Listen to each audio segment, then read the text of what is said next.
Piast-Kołodziej, początek wielkiej dynastii. Dawno, dawno temu, w czasach, gdy ziemie polskie pokrywały gęste puszcze, a rzeki płynęły szerokimi korytami, żyli tu ludzie prości i pracowici. Nie było wtedy ani murowanych zamków, ani wielkich miast. Tylko osady otoczone palisadami i chaty kryte strzechą. W jednej z takich osad mieszkał Piast, człowiek skromny, ale powszechnie lubiany. Jego rzemiosłem było wyrabianie kół i części do wozów, dlatego mówiono na niego kołodziej. Choć nie posiadał wielkiego majątku, jego ręce były zawsze zajęte pracą, a jego serce pełne życzliwości. Żył ze swoją żoną, Rzepichą, kobietą mądrą i gościnną, oraz z małym synkiem, Siemowitem. Piast nie marzył o bogactwie ani władzy. Marzył jedynie o tym, by jego rodzina miała chleb na stole i by syn wyrósł na prawego człowieka. Pewnego dnia nadszedł szczególny czas – postrzyżyny Siemowita. Był to stary obyczaj słowiański, obchodzony, gdy chłopiec dorastał do kilku lat. Tego dnia ojciec lub inny bliski mężczyzna obcinał mu włosy, aby symbolicznie odciąć dzieciństwo i wprowadzić chłopca w świat dorosłych. Rzepicha wstała bladym świtem, by przygotować ucztę. W garnkach dusiła się kasza, pachniał chleb z pieca, a w dzbanach czekało mleko i miód pitny. Nie było tego wiele. Ich spiżarnia nie mogła równać się z dostatkiem możnych panów, ale gospodarze chcieli ugościć rodzinę i sąsiadów najlepiej, jak umieli.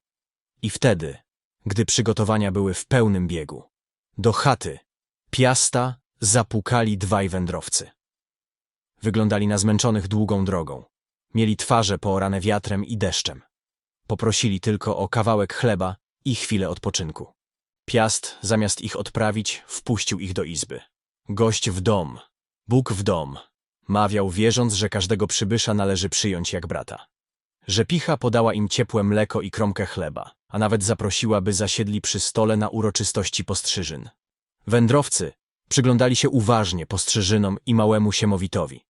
Widząc w nim przyszłość wielkiej rodziny i narodu, wykonali niezwykły gest błogosławieństwa. Kiedy rozpoczęła się biesiada, wydarzyło się coś niezwykłego. Dzban miodu, który miał starczyć zaledwie na kilka kubków, nagle napełniał się bez końca. W garnkach przybywało kaszy i mięsa, a bochenki chleba, choć krojone raz po raz, jakby nigdy się nie kończyły. Goście ze zdumieniem szeptali między sobą, że oto sami bogowie pobłogosławili dom Piasta. Nieznajomi wędrowcy, którzy dotąd siedzieli skromnie w kącie, uśmiechali się tajemniczo. Nikt już nie miał wątpliwości. To nie byli zwykli ludzie. W tamtych czasach władzę nad krajem sprawował książę Popiel. Był on człowiekiem dumnym i niesprawiedliwym, a ludzie coraz bardziej go nienawidzili. Popiel gardził prostym ludem, gromadził bogactwa tylko dla siebie, a gdy biedacy prosili o pomoc, odwracał wzrok.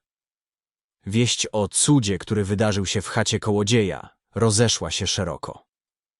Ludzie zaczęli szeptać, że to właśnie Piast, człowiek prosty i dobry, powinien stanąć na czele narodu. I rzeczywiście, wkrótce po tym, Popiel został obalony, a Piasta jednogłośnie wybrano nowym księciem. Od tego dnia rozpoczęła się nowa epoka.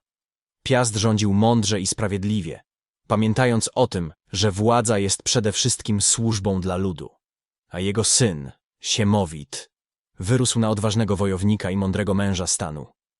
To właśnie z jego rodu wywodzili się pierwsi królowie Polski. Dynastia Piastów, która przez wieki prowadziła kraj ku jedności i sile.